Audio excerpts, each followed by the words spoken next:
Okay, hello everyone. I'm Victor Shetting, and I'm gonna show you how to use and what you can do very briefly with our tool Xenakis. To start, you need to install the dependencies. If you're on either Windows or Mac, Chuck is very straightforward. You just install and you can use it. If you're on Linux, you might have to work around a bit with your sound drivers. Once everything is set up, there's three things you need to do. Three things. So you have to have the front end running, the back end running, and then the Chuck core. They will need to be running in independent terminals. So my setup right now is I have this CMD terminal for the front end, which is running. It runs from the urban sonification folder. Then you go and you can run start. Everything is here on the instructions, but just to make sure, it doesn't really matter the order of the things you do. But if you want to load the map, you have to have the front end on at least, right? I generally leave Chuck for later because it really makes sounds and it can be a bit crazy. So I'm killing Chuck all the time on this other side terminal here. All right, so front end running, back end running, you can then I'm gonna just reload. It starts up in Vienna because we started doing it in Vienna. And so here, if you click here, you alternate between the histogram view and the note composition view, and they basically show the same information. Okay, let's go straight away. So with running chuckcore.ck, start once it's too slow, but increase the BPM. So inside this file, you can control F BPM, and the denominator here sets the BPM. So I'm going to change it to 180 and press again. Now, yeah, now you can hear this tick-tack, and you can see that the clock is moving. So it will go through all the 32 bits. It's not playing because I didn't press Sonify, but I hope it captured sound. Okay, and now I turn on share sound on Zoom. I'm going to try to turn on stereo share, but I don't think stereo works on Zoom. However, if you run the application in your computer, it will have stereo sound, and it tries to map the directions of the histogram to the stereo channel.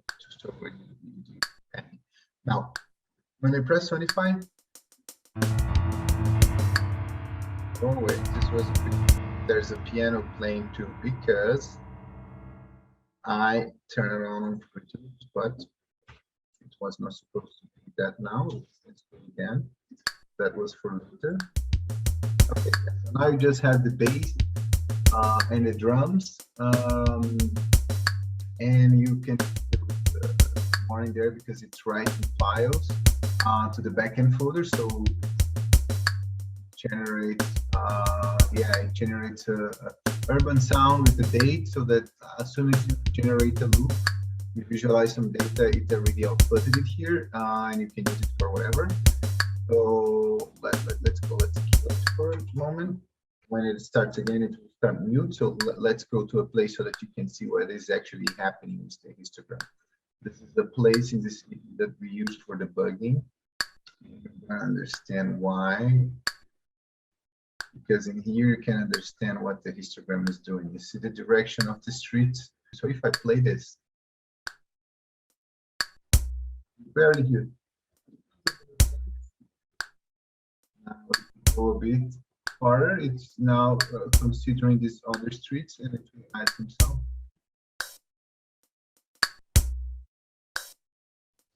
Boring. Let's go now a bit more.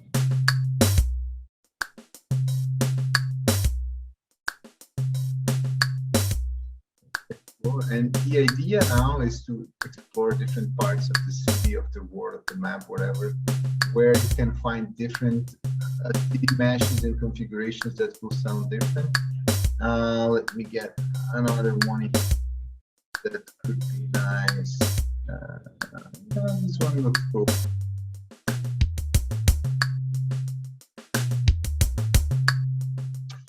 So, if the MIDI out is turned on, if you want to use a MIDI production, you have this variable here called MIDI switch for the bass and for the drums. They use separate channels. As there's mentioned in the README, you're gonna need a virtual MIDI instrument. So here you consider sending the data this port here. So let's run check probe again. This is MIDI inputs. You have to make sure that the MIDI outputs match here. So I'll pull up this again. You can see here that this LMP and import are 1 and 2 respectively, and it's 1 and 2 here. So when this is matching, it will be putting bass signals through this LMP1 port and drums through this new port. And within Fruity Loops here, for instance, if you go and you have options MIDI settings, you can see that I have both inputs and as this. Now if I press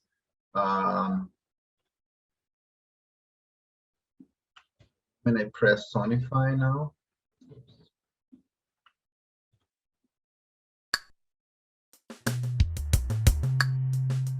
sending piano signals through here.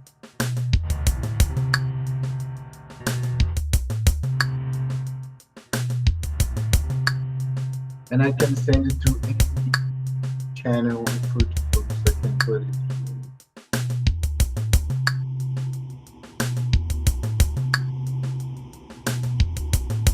But yeah, this is the basic setup, and this is how you use it. You can plug into any other.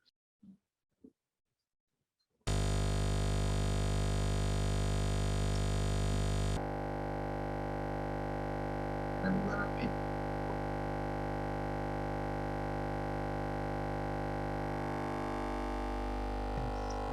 the sound is changing a bit because the sound that generates this rendering.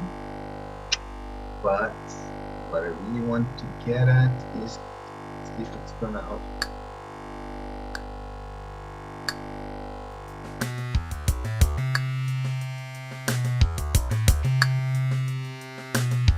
Yes, so it is now sending me the signals through also Studio. So this is just another example.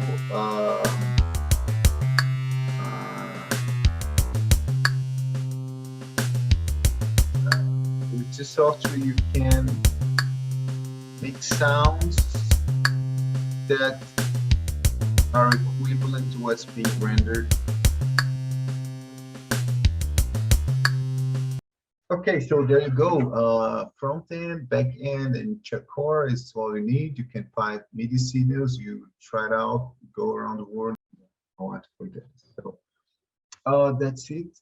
Try it out and have fun with this.